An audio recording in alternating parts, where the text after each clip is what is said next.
here on the Radio Wammo Breakfast. The Radio Wammo Breakfast. Game Junkie, Gerard Campbell. Yes, from stuff.co.nz, also the Game Junkie 2.0 blog as well. Gerard, good morning to you. Morning. Good morning to you. Good morning. Now, there's actually not a lot of game talk. We're going through a little bit of a dead patch of new release games at the moment. So I thought it'd be a good opportunity to theme today's Game Junkie chat.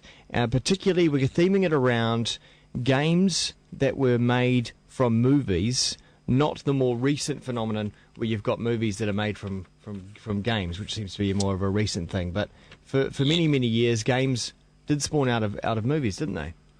Yeah, they did. Well, I mean, because it's always been a sort of there's always sort of been a tie-in with, we've got a movie, so, we've got the action figures and we've got all the bits and pieces, and then I guess when the new technology came along, it was a case of, well, let's have a newfangled video game with it, and see if the kids will play that as well, and they will. Yeah, they will play it, but but like many things that spawn off other things, then it's not always a good idea, is it? Sometimes it works, but quite often not so much.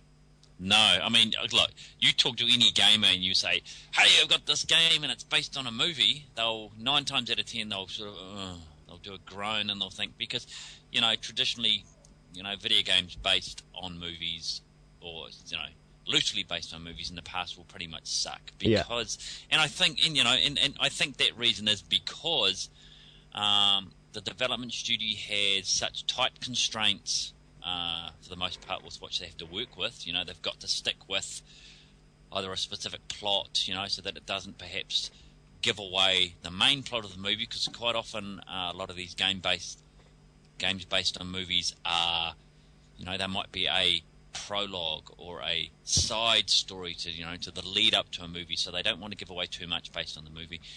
But I think most of the time that the fact that they generally tend to blow is because the development studio just hasn't had the time to devote to it. They've been told, you must have the game ready by this date. Yeah.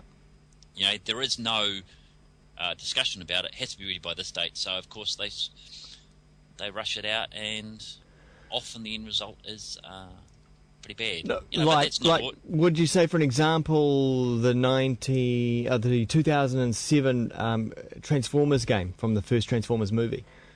Yeah. I think the first one was pretty bad. It just didn't have many redeeming features about it. It seemed to be very sort of run-of-the-mill, very average. I never played the second one, but apparently the second game was remarkably better, but I guess it had to be.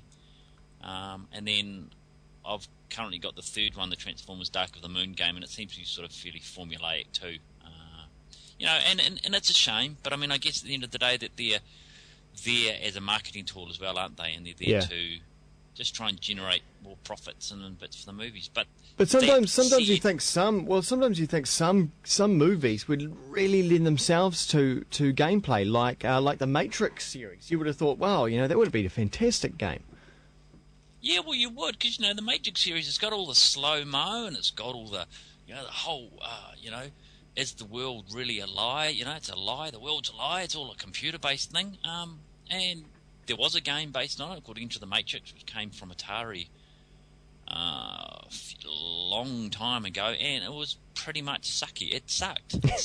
Yeah. And it was, and it was a shame, because it came from a developer came from Shiny, who did some really strong games like MDK and Messiah and those sorts of things. So there was a lot of high hopes on it, but yeah, it was pretty much, it tried to capture the feel of the Matrix, but it just didn't quite do it, and it sort of really did blow. So, yeah, I mean, there haven't been a lot of positives, but I mean, as far as, some of the games that have done really, I thought, based on movies have, of course, been a personal favourite of mine, and I think a favourite of yours. Yes, Blade Runner. Is the old Blade Runner, I love it. From 1997. So we're talking about a game a long time ago, and in the sort of the early developing sort of cycle of games on PCs.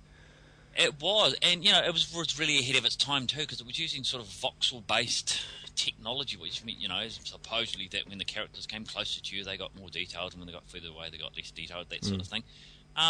but but I think where this really succeeded was that it was based in the Blade Runner universe, but it wasn't based on the movie.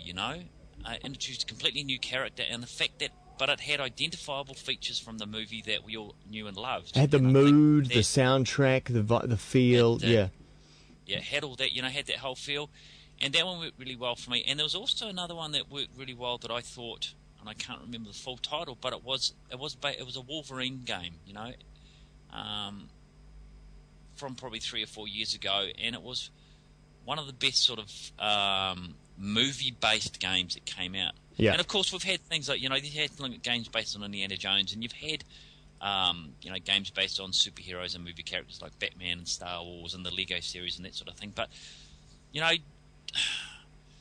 generally they sort of, the newer ones just tend to, they just don't capture that feel that you expect, to get from. But yeah. Those original Indiana Jones ones, worked really well because they were, they just seemed to work really well. I guess at the end of the day, it probably does come down to gameplay, and particularly, say, with the Blade Runner and the Indiana Jones one, you had a static area, a static view of where your character was, and your character would just then go around and interact with the environment, and you couldn't leave that environment until you had solved the puzzle. That's exactly right. Yeah. Yeah, exactly right. I'll tell you what, a really big favourite of mine, going way back now, is going back to 1990, and from a movie I suppose you either loved or hated, but it was one of those super movies, Days of Thunder, and I guess the movie was really an excuse to put together a computer game, a racing computer game. And I mean, it's thinking back to 1990, this is on the Commodore 64. The graphics were pretty rudimentary, I suppose you describe. But at the time, it felt cutting edge. And at the time, even though your car was just a few pixels on a bit of a track that just went round and round, you had it was able to translate that feel of driving really fast at Daytona, and made you actually feel like perhaps you were in control of this vehicle. And for some reason, I lost hours, if not days, on this pixelated track, trying to beat these cars, and just for sheer gameplay, I suppose. I think it was just amazing. Was that the one based on the Tom Cruise movie? Yeah. You bit of a closet Tom Cruise fan there. I don't think I could admit to that, but the translation of the movie to the game, even back in 1990, in a very simplistic Commodore 64 way, it just really worked. But I think you're right. I mean, I think you've hit the nail on the head. It kept with that simplistic. It was very simplistic, but it kept with that crucial gameplay element. That the gameplay was addictive. It didn't rely on flashy special effects and bits and pieces to sort of try and mask that perhaps the gameplay is fairly shallow. The gameplay was what it had, so it had to have concrete, solid gameplay. And I think that in a lot of cases of these games that are based on movies, they probably sound a good idea on paper, but often they're just lacking. They might look good, they look flashy, but they're often just lacking anything sort of special spark that lifts them up above, the ranks of the ordinary. Yeah. So maybe, maybe in the future to come, and at the moment, because we've got some big blockbuster movies coming out, we've had Green Lantern and we've had, Harry Potter coming out. So there will be a Harry Potter game based on that, no doubt, from EA. Out anytime soon. So, it'd be good to see, perhaps start to think outside the box a wee bit and maybe sort of start giving us some really good games based on movies. Indeed. Well, good to talk games and movies with you, Gerard. People can continue the conversation, of course, on Twitter, twitter.com/GameJunkieNZ, also at the Stuff blog, and Game Junkie 2.0. Just put that into Google and you'll find it. Exactly. Cheers, buddy. Pleasure as always. All right.